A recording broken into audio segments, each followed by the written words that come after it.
Hello everyone and welcome to another Top 5 Records video.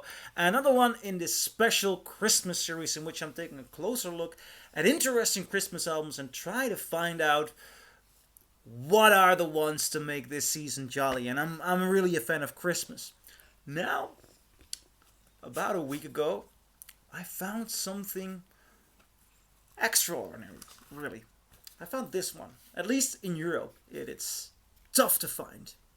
It's Jimmy Smith's Christmas 64, which was later in 1966 reissued as Jimmy Smith's Christmas Cookin.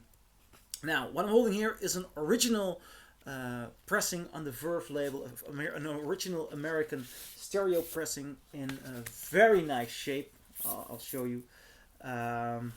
Beautiful shape. I really enjoyed it. Wouldn't say near mint, but what I really like is, it has this nice, thick 60s cardboard. I'm just a sucker for these beautiful 60s American jazz. And especially the American labels. Because holding thick cardboard from an old vinyl, that's part of the Christmas cheer. And this design, I really love it. Now, is the album as good as the design and the thrill of finding an original of these? I am in doubt. First of all, it's not a bad album. It's not a bad album. I've been playing this 2 or 3 times since I bought it, so it's really interesting. My main question with regard to is this a great Christmas album is my feelings towards Jimmy Smith. I really got into Jimmy Smith a couple of years ago.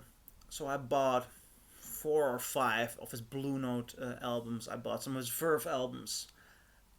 And that to me was a bit too much. Because I think the sound of his organ, I'm not sure what kind of organ, it just says organ. The sound of the organ is really good. Really good. It's also the way it's recorded. This is a Rudy van Gelder recording in the Rudy van Gelder Studios. It sounds great. And all of his recordings, they sound great. But the way he it's not conducting, but the way he's interpreting songs, sometimes he's beautifully smooth and creating this wonderful atmosphere, and sometimes he's just out of there, out of control, like some guitarists can have that on live shows, like all kind of places, and then he loses the concentration for me. On this album, I'd say this is one of his better albums because the arrangement is big and bombastic. The way he opens with God Rest Ye Merry Gentlemen, it takes a long time before we even first hear the organ, but it's a beautiful, big, bombastic opening, really the way I like it, Christmas-wise. And it just floats among that. I really like God Rest Ye Merry Gentlemen. Jingle Bells is a bit too catchy and a bit too freestyly for me. We Three Kings is good. The Christmas song is good. White Christmas, it grooves. It does groove, but he loses it from time to time. Silent Night is good. Santa Claus Coming to Town also a bit.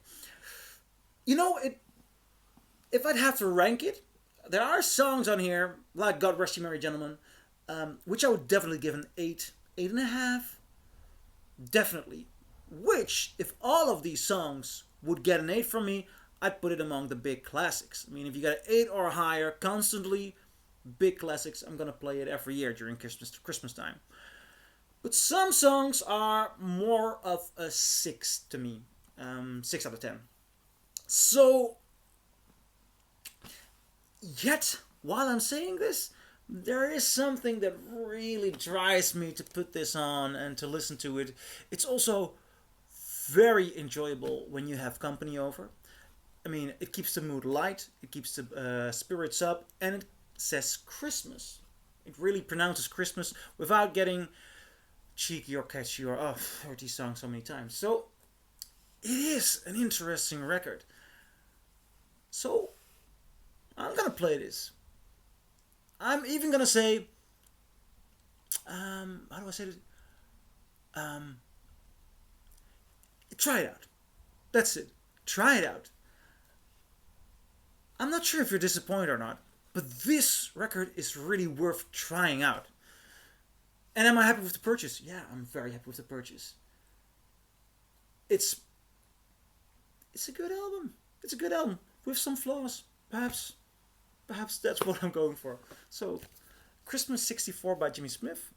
If you're not a Jimmy Smith fan, you can leave it go. You can leave it be. Like with the Beach Boys album, I say, if you're not a Beach Boys album, just go out and try it because it's that good.